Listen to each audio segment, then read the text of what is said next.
So, welcome back. Now, in this segment, we're going to go through the life story of the historical founder of Jainism, or at least the one responsible for its revival sometime around the 6th century BC.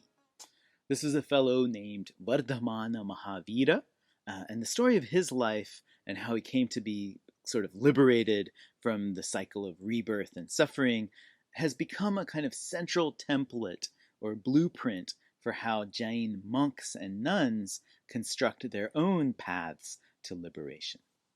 The two sects, the Digambaras and Shvetambaras, have actually two slightly different accounts of Mahavira's story. What I'll try to do is to point out where they differ from each other as we go along through the story. The story begins in 599 BC in a town in the Vaishali district of modern-day Bihar, not far from the city of Patna today.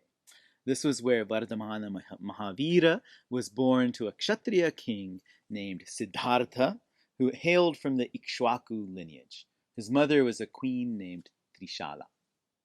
Now, according to the Shvetambara version of the story, Mahavira's real parents weren't Kshatriyas, but rather they were Brahmins.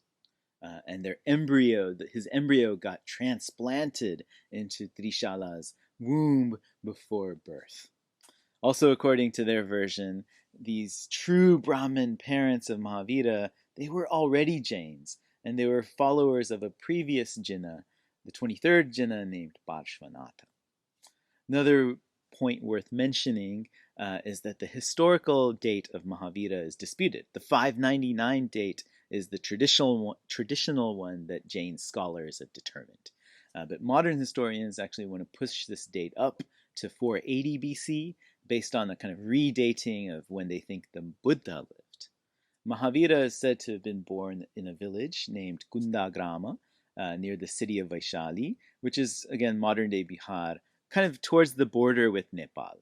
We don't actually know exactly where the village was located. Anyway, Mahavira grew up in a kind of in royal luxury, basically, as a prince. According to the Shvetambaras, he gets married to a woman named Yashoda and has a daughter. The Digambaras say that Mahavira's parents tried to arrange his marriage with Yashoda, but he said no, and he stayed single his whole life. At the age of 30, due to some special urgings from the gods, Mahavira renounced his worldly life as a Kshatriya prince, gave up all his material possessions and social connections, and set off alone on the path to spiritual liberation. He sat under an Ashoka tree. He took off all of his clothes and his ornaments. He pulled out all his body hair in 5 handfuls. The Shvetambaras say that at this point, the god Indra came down and gave him a thin white loincloth to wear. And then at some point later, the loincloth got snagged on a tree branch and fell off. But he was so consumed and so focused on his meditation that he didn't care, and he just went on naked. The Digambaras say that this whole loincloth business didn't happen, and he just wasn't always naked. This is where we get the biggest difference between the two sects. The Digambaras say that the monks should be nude, just like Mahavira. The Shvetambaras say that the monks should wear these thin white robes, just like Mahavira originally had. In any case, in both versions, Mahavira eventually gets naked and wanders all around the Magadha region for 12 years as a monk, as a mendicant. He endures severe hardships and difficult ascetic practices for these 12 years, trying to rid himself of all the accumulated karma that he has. He's a naked, wandering beggar, so he gets harassed and mistreated by people all over the place. The descriptions of this is actually quite unbelievable. So let's take a look at it, how it's told in the Jain canon. Ceasing to inflict injury on living beings, abandoning concern for the body, and having perceived the true nature of the self, the venerable one, houseless, endured the thorns of the villages. This means the abusive language of the peasants. Like an elephant at the head of battle, so was Mahavira there victorious. Sometime in the country of Lardha, he couldn't even enter a village to stay overnight. At other times, when he approached a village, the inhabitants met him outside and attacked him, saying, "Get away from here." He was struck with sticks fists and lances. He was hit with fruits, clods of dirt, and potsherds. Beating him again and again, they raised a huge din. Once, when he sat in meditation, his body unmoving, they cut his flesh, tore his hair, and covered him with dirt. They picked him up and dropped him, disturbing his meditational postures. Abandoning concern for his body, free from desire, the Venerable One humbled himself and bore the pain. Just as a hero at the head of battle is surrounded on all sides, so was Mahavira there. Undisturbed, bearing all hardships, the Venerable One proceeded on the path of salvation. It's pretty crazy, isn't it? Here also, Mahavira is going to be a model for ascetics to kind of aspire to, especially given that Jainism has always been a minority religion in India, facing persecution, and they're always walking from town to town.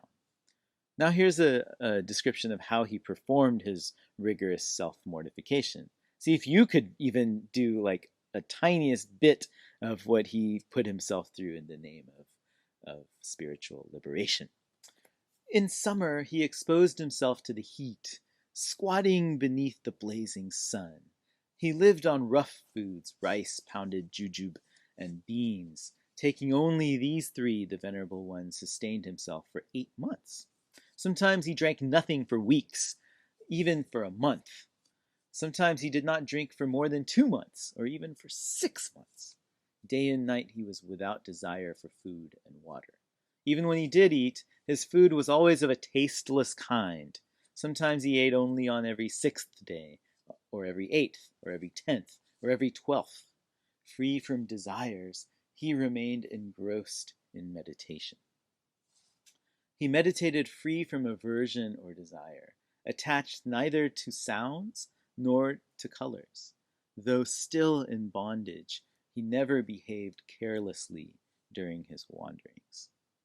Thus, with supreme knowledge, with supreme intuition, with supreme conduct, with supreme uprightness, with supreme valor, with supreme dexterity, with supreme patience, with supreme contentment, and with supreme insight, on that supreme path to that final liberation, which is the fruit of truthfulness, restraint, and good conduct, the Venerable One meditated for 12 years on the nature of the self. So then after all of this mistreatment, self-mortification, meditation, at the age of 43, Mahavira achieved enlightenment, or Kaivalya Jnana, as it's known in Jainism. He was sitting under a shala tree in some village in Bihar when it happened, when he reached that kind of final breakthrough and achieved that singular state of cognition. He had uprooted all of his desires, gained an ability to see the karmic past and future of all beings all at once. He achieved a complete realization of all truths, not just the partial perspectives that you and I and the rest of us have. And after that complete enlightenment, Mahavira became the 24th and final Tirthankara, or bridge maker, according to the Jain religious tradition. Now then a kind of funny thing happened, an event that's known as the Samavasarana in Sanskrit. When still in the forest, the gods came down and created a magic pavilion, a kind of elaborate circular assembly hall all around Mahavira, and he gave his first lecture to anyone who happened to be nearby. But this lecture wasn't transmitted as a normal sermon. Instead, it was this massive pulse of divine sound that emanated from his body and went through all the gods, the demigods, all the animals who happened to be present to hear him. But it turned out actually that no humans were there to hear him. And so no one heard it. So then he had to set off to start teaching his religion to others. He began to travel through North India, preaching his philosophy, winning over converts from the ranks of Vedic Hinduism and also the non-Vedic traditions that were popular back then. Instead of in Sanskrit, he preached in a local vernacular of the Prakrit languages that ordinary people were speaking in the region of Magadha. Mahavira's first major convert was a Vedic Brahmin named Indrabhuti Gautama, who became the first of 11 of his sort of primary disciples. These fellows were all Brahmins, and they all helped to spread the Jain faith all across North India. He converted Indrabhuti right outside of a Vedic sacrificial enclosure, an arena, giving a kind of nice allegorical image of how Jainism positions itself right outside the gates and in opposition to the Vedic Brahminical tradition.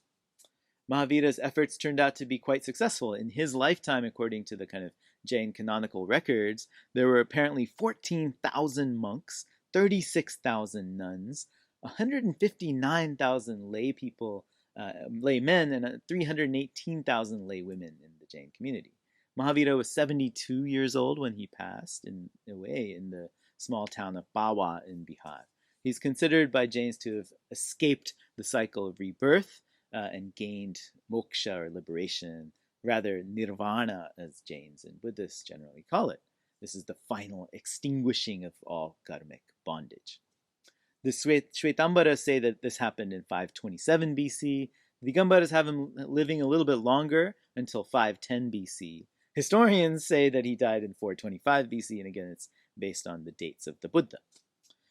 It's interesting, actually, Mahavira ended up outliving most of his first 11 disciples. Only 2 of those disciples were still alive by the time of his nirvana, including that first guy, his most loyal disciple, our friend Indrabhuti Gautama. But within hours of Mahavira's death, Indrabhuti also died and achieved nirvana, liberation. Both of these deaths actually are commemorated during the Jain version of Diwali, the big famous Indian holiday. So that's the life of Mahavira, and you can see how each of the episodes of his life basically offer templates for various aspects of Jain religious life. Mahavira's life is what Jains are all supposed to aspire to whatever degree we can get there. So we'll take a little break here, and when we come back, we'll take a closer look at Jain thought and try to make sense of how this tradition approached those same problems that we were looking at in the case of the Upanishads, the problems of karma, death, and rebirth. So